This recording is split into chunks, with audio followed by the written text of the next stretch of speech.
You're listening to Bonus Points, the official podcast of Mr. Astley's theology class.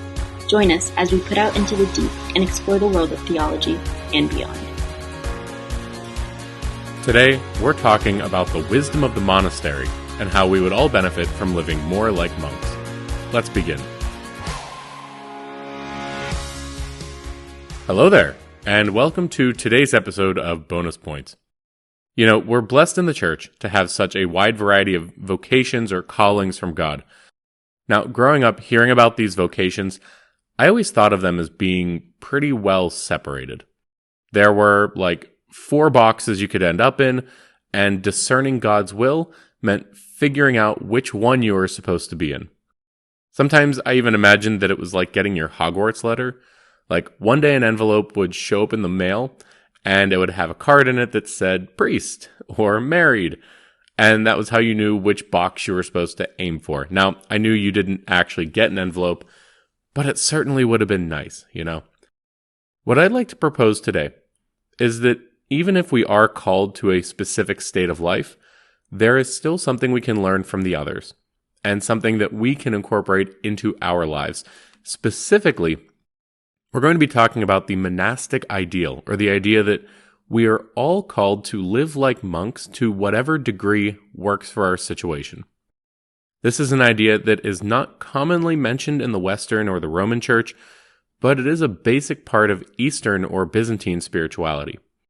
Before we dive in, remember to subscribe to Bonus Points wherever you're listening, and check out bonuspointspodcast.com for lots of information and extra resources. Before we go too far, let's talk about 2 basic pieces of context or foundation. I said a second ago that the idea that we're talking about today is more common in Eastern spirituality than Western or Roman. I should clarify what those terms mean for those who aren't aware, and if you do already know, well, too bad. I don't know, fast forward or something. So most people think that the terms Catholic Church and Roman Catholic Church are the same thing. But actually they're different. The one Holy Catholic and Apostolic Church, founded by Christ, actually has 24 particular churches known as sui juris churches. The Roman or Latin Church is one of them, and by far the largest, but there are also 23 others known collectively as the Eastern Catholic Churches. They are totally in communion with the rest of the Catholic Church. They recognize the Pope as the head of the church. A member of any one of these churches is just as Catholic as a Roman Catholic. Many of these churches, though definitely not all of them, had originally split and become Eastern Orthodox during the Great Schism about 1,000 years ago. Eventually, you had groups that wanted to come back into union with Rome, but they wanted to keep their distinctive Eastern traditions and spirituality, the way that especially the liturgy had developed over time in the eastern half of the Roman Empire. So you have all these different Eastern Catholics, many of whom use the Byzantine rite. So liturgically, they look Orthodox because they kept a lot of these customs. And if you go to an Eastern Catholic, like a Byzantine Catholic divine liturgy, and an Orthodox divine liturgy, they're going to look very, very, very, very similar, almost identical. But Eastern Catholics are fully Catholic. They're not in schism. Like I said, they're totally on board with everything that the church teaches. Along with different liturgical traditions, Eastern Catholicism also has its own spirituality and theological tradition. While we agree on doctrine, there are some differences in the way we emphasize and explain that doctrine. One day I'm going to do a whole episode on this because I really love the Eastern churches, but for now we're focusing just on the Eastern approach to the monastic life and its relationship with other states of life. That brings me to our next important piece of background, the idea of vocations. If you've grown up Catholic or gone to Catholic school, you may already have some associations with this word. You may think that it's just about the priesthood, and you probably think that because a lot of the time when we talk about praying for vocations, we mean we're praying for more priests. Of course, vocations are about much more than that. The word vocation comes from the Latin vocare, which means to call. Your vocation is your calling from God. At the end of the day, we all have the same calling, and that is to be holy. Vatican II uses the term the universal call to holiness to describe this, although that idea has been around a lot longer. Now, holiness is not monolithic. God calls each of us to be holy, but he also calls us to do that in a way that is entirely unique. God places people and events in our path in order to lead us to himself, and no two are alike. God doesn't just call you to marriage in general, but to marry a specific person. You're not just called to be a priest, but to be a priest in a specific diocese or a specific religious order. So in between these two extremes, we have the universal call to holiness that we all share, and the entirely unique calling that God prepares for us. In between those two, we have what we can think of as the different states of life. Usually when we're talking about vocations, this is what we're focusing on. In the Roman Church, we emphasize that there are basically 4 states of life: the consecrated single life, marriage, the priesthood, and religious life. And of course, it can get more complicated. We have deacons who can be married. If you become a religious, you may also be called to the priesthood. But basically, we talk about these 4 states of life, and you're probably going to end up in one of them. Now, that can be helpful, that kind of classification, because the daily life of a parish priest, a monk, and a married man are all going to be pretty different. And they're going to face unique challenges that maybe the others won't have to worry about as much. So, to some degree, this is a helpful breakdown if we're going to talk about holiness in different circumstances. But this kind of ordered, systematic breakdown is very typical of Western spirituality, and it is not the approach taken by the Eastern churches. For the East, the religious life, monasticism, is the ideal. Everybody else is called to incorporate as much of the monastic way of life as possible based on their circumstances. And that brings us to our topic for today. How can I, as a married man, incorporate this into my life? How can you? What does living like a monk look for us? A lot of this was addressed in Pope St. John Paul II's encyclical Orientale Lumen, which he wrote in 1995 for the Eastern churches.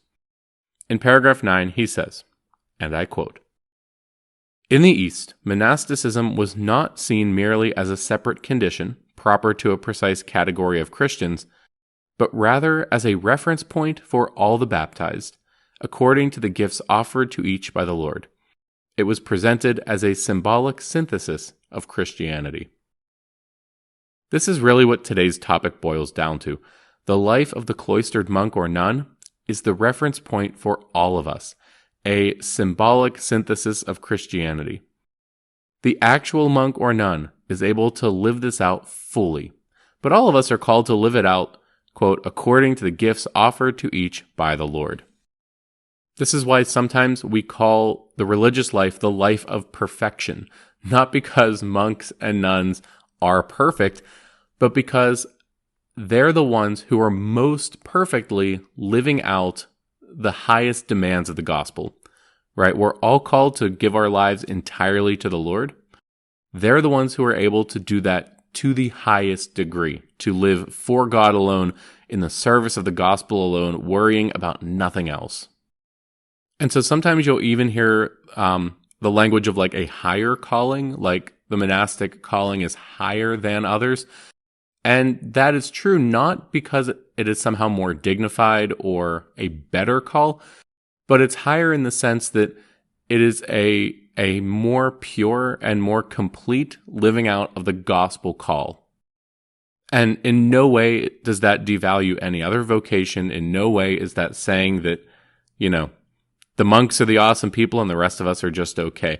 What it's saying is that they serve as icons in the world, right? The monk, and this is why monks and nuns are celibate, because they're getting a head start, right? They're living what we will be living in heaven, but they're living it now, right? So let's think about what lessons we can take from the monastic life and how we can apply it in our own situation. I'll mostly be speaking about my life, which is that of a husband and father who is living in the world with a job and a family to provide for. I know that many of you listening are in a similar state of life, but of course some of the specifics will be unique to you. Most of what we're going to say today will apply to everybody, even if you will have to find your own way of making it work in the particulars of your life. So this is actually going to be a two-part episode. Today we're going to look at the three vows that most religious take, at least in the West, and that's the vows of poverty, chastity, and obedience. We'll talk about how these aren't just for religious, that these are things that we should all be doing. And then next week, we'll look at some practical things. We'll look at the daily schedule of a monk and see how that's probably good advice for all of us when we're making our schedules. But the first thing that we can mention are the three vows that are commonly taken by religious.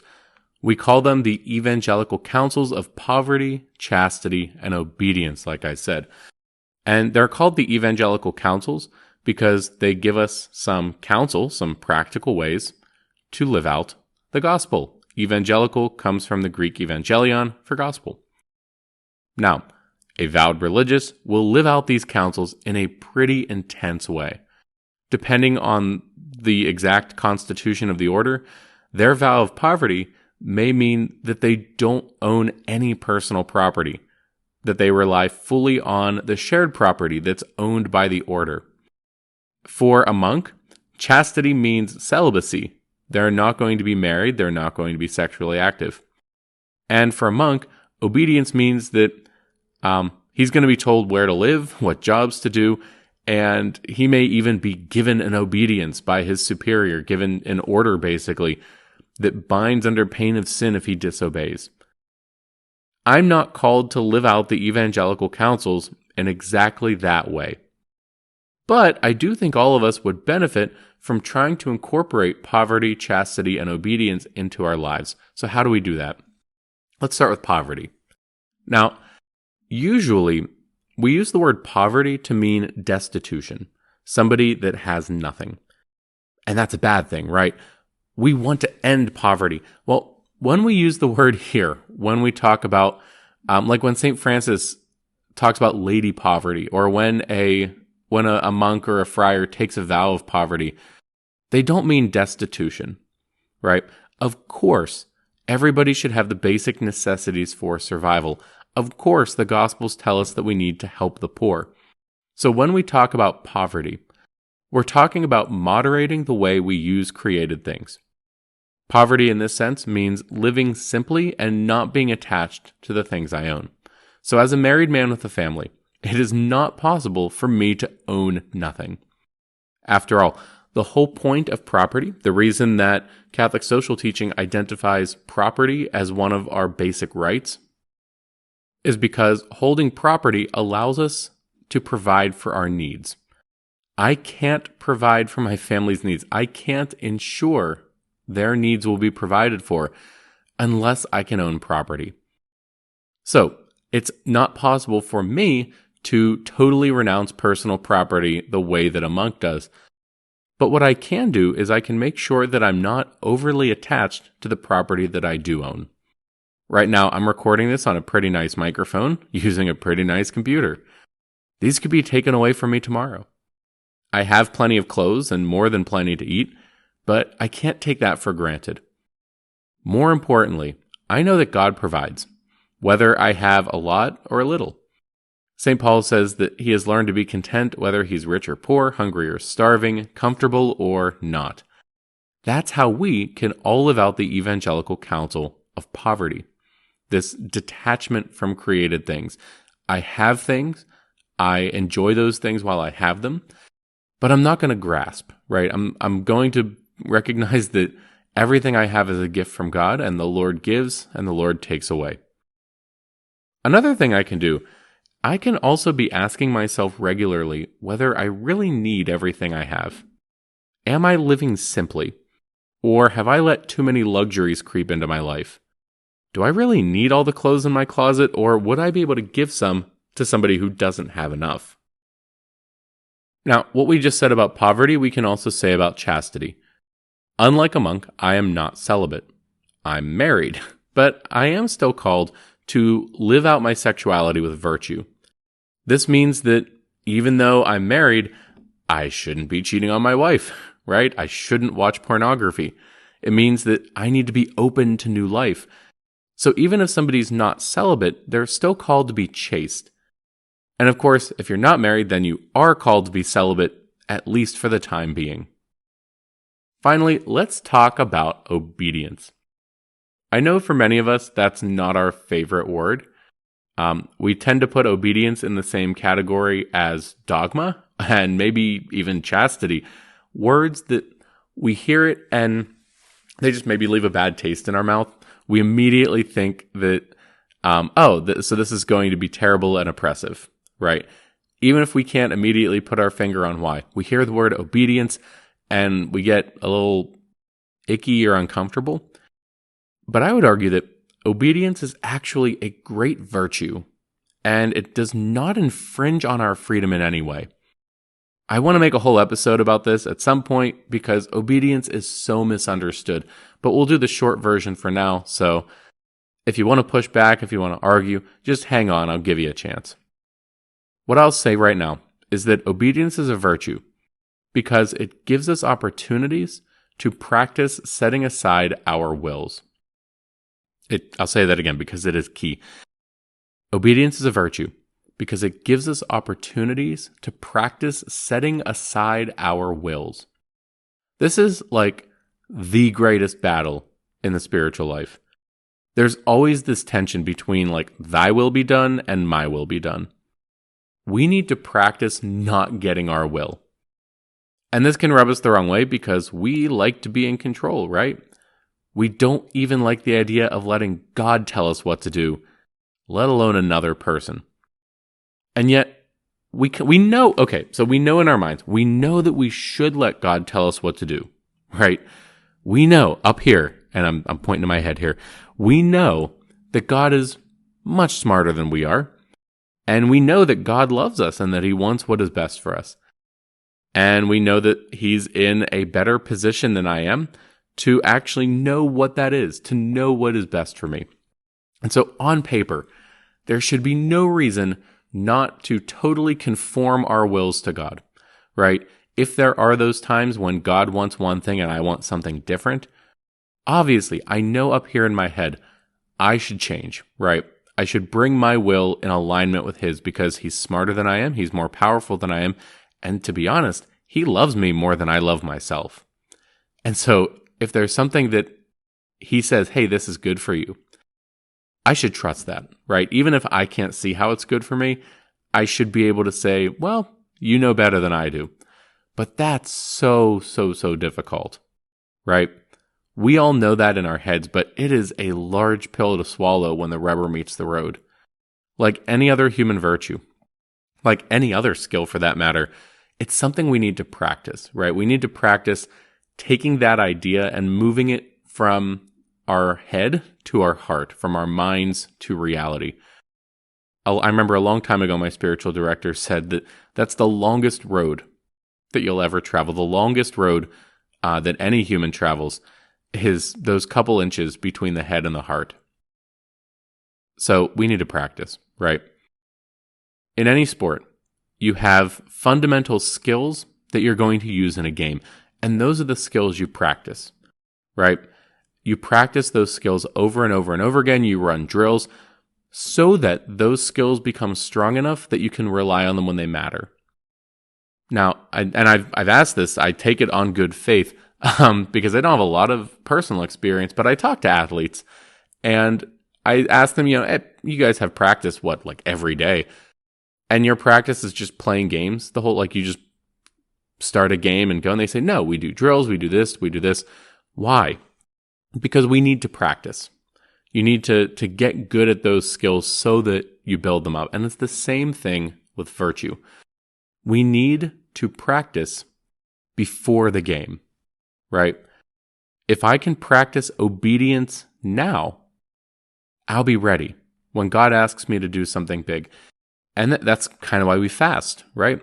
If I can practice saying no to something small like food, now, like I can not snack today, that's a pretty small thing. If I can say no now, if I can exercise that discipline now, I'm going to be able to say no to sin when I'm in the battle, right? When it comes up, I'm going to be able to do that. Now, in a monastery, obedience is very clear. There's an abbot or a prior, and he's in charge, and he gives you specific things you need to do. But what does obedience look like for me? What does obedience look like for you, right? I have not taken a vow to have obedience toward a particular person, but I still have a boss. And even if I didn't make a vow of obedience to her, I still need to listen to what she tells me to do, right? If you're still living at home, you have your parents telling you what to do. In fact, the head of a monastery is called an abbot or abbess, specifically because it comes from the word for father. Part of the reason obedience can be difficult is that we run into situations where we're being told to do something and it's not what we would choose to do. I mean, that's really the only time when obedience actually matters, right? It's easy to listen to my boss when she tells me to do something that I was going to do anyway, right? But think about those times when you're told to do something by a boss or coach or parent, and it's not what you want to do. Maybe it's something that's distasteful to you. You would rather do something else. It'll be more comfortable to do something else. Well, this is a good opportunity to embrace a little bit of suffering. Offer it up. Maybe you're in a situation where you don't agree with the approach being taken. You want to be the armchair quarterback, and you think how if you were in charge, you would do something differently. This one can be tougher because we always think that our solutions are objectively better than whatever somebody else came up with, right? And who knows, that might be true.